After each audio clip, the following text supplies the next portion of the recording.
1988년 올림픽 개최권을 따냄으로써 우리 스포츠계는 이력 세계의 이목을 집중시키는 한국체육 60년사의 가장 획기적인 쾌거를 이룩했습니다. 두 번째로 많은 철거민을 발생시킨 올림픽을 아세요?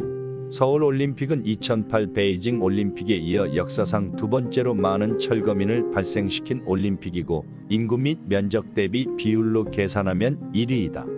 86-88이라는 마법의 주문 아래 경기장 건설 및 달동 내 환경정비 및 재개발이라는 명목으로 수십만에 가까운 주민들이 한순간에 길거리로 내몰렸다. 심지어는 성화봉송 중에 불량주택이 보이면 곤란하다며 전국 성화봉송 루트 주변 경관에 보여지는 판자집이란 판자집은 전부 무단으로 철거해버렸다. 또한 불황자, 거지, 지적장애인, 자폐성 장애인들을 미관을 해친다는 이유로 거리에서 보이면 잡아다가 불황자 장애인 보호시설에 수용시켰다.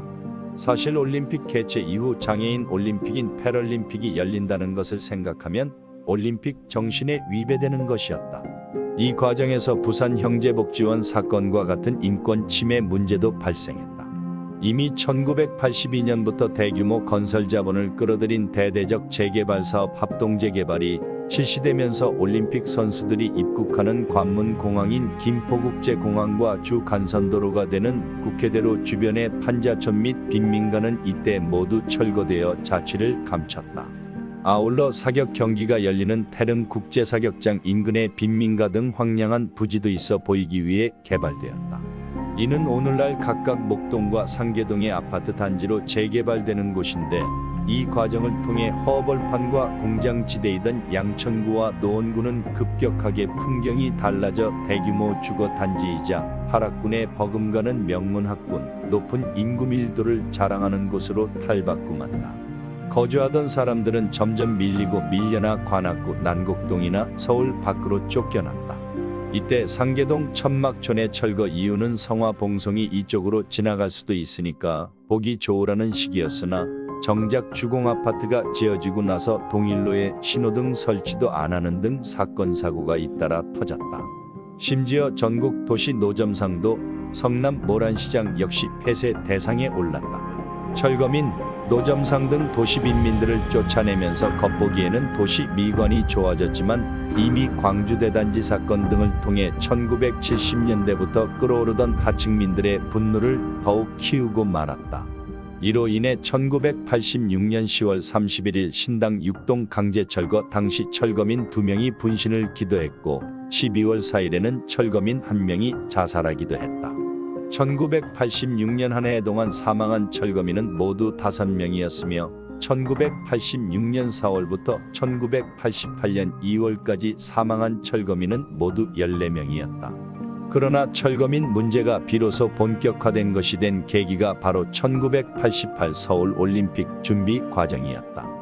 결국 그 분노는 그대로 폭발하여 올림픽 개막 1년 전인 1987년에 서울지역 철거민협의회를 탄생시켰고 이는 1993년 전국철거민협의회, 1994년에는 분파인 전국철거민연합으로 이어진 것이다.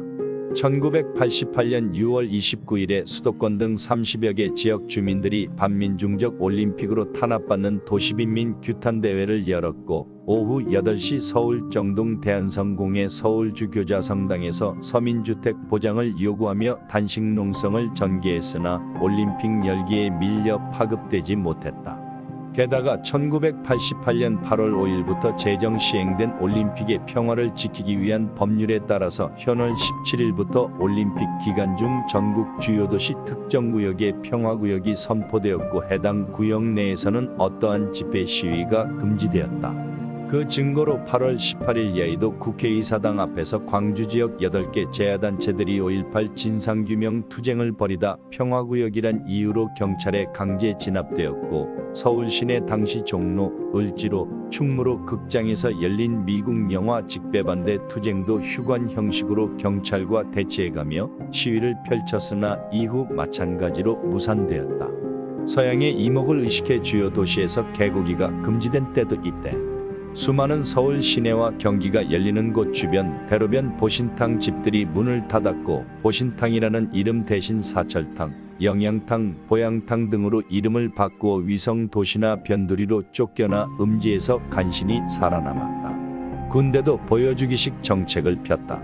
군인들이 거리에 보이면 위압적이고 남북이 심각한 대치 상황인 것처럼 보여 안 된다. 고하여 군복 입고 출퇴근하던 당시 방위병은 대회 기간 동안 평상복을 입고 다니게 했고 군용 차량은 서울 시내 주행이 전면 금지되었다. 주둔지가 서울 시내라 꼭 다녀야 하는 수방사 소속 차량은 얼룩무늬 위장색 위에 파란색이나 회색, 황토색 등 단색을 칠해 다니게 했고 수도권 부대 병사들의 휴가 외출 외박도 안 줬다고 전해지고 지역 부대 소속 장병들 또한 군복을 입고 서울시 주변에 접근하는 것 자체를 아예 금지시켰다고 한다.